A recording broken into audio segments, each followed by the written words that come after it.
你要去哪儿？谁让你走了？你关门做什么？你锁门做什么？刮风了，我怕你着凉。我怕热，去把门打开。我给你扇风。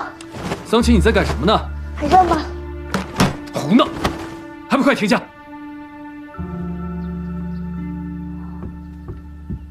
让我坐一下你的位置。你想干什么？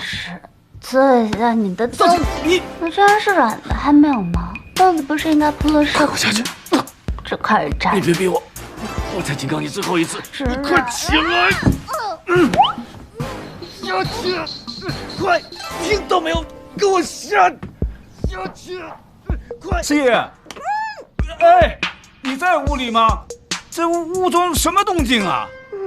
哦，没事儿。冯博士，你有事吗？师爷，你现在是否得闲，让老夫进去跟你商量一点事情啊？不行，我正在整理书籍呢。要不一会儿我过去找你。哦，快给我下去！你快给我下去！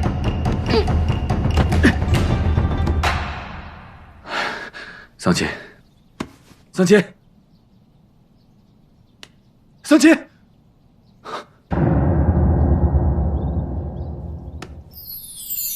金香楼干断，相思换明月。烛红摇曳，落花梦春年。你回眸一眼，所有的不安喜悦都顷刻在心上，眉间留恋。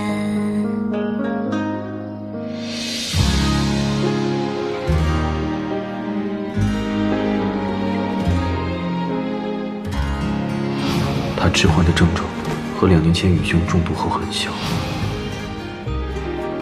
公子，如何？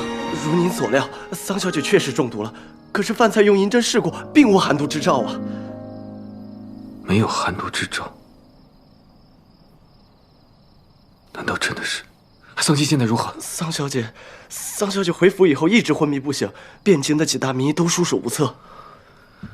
温太医，听闻宫中的温太医擅长解毒，快去请他。我也问过了，温太医刚刚出城。出城，备马。是。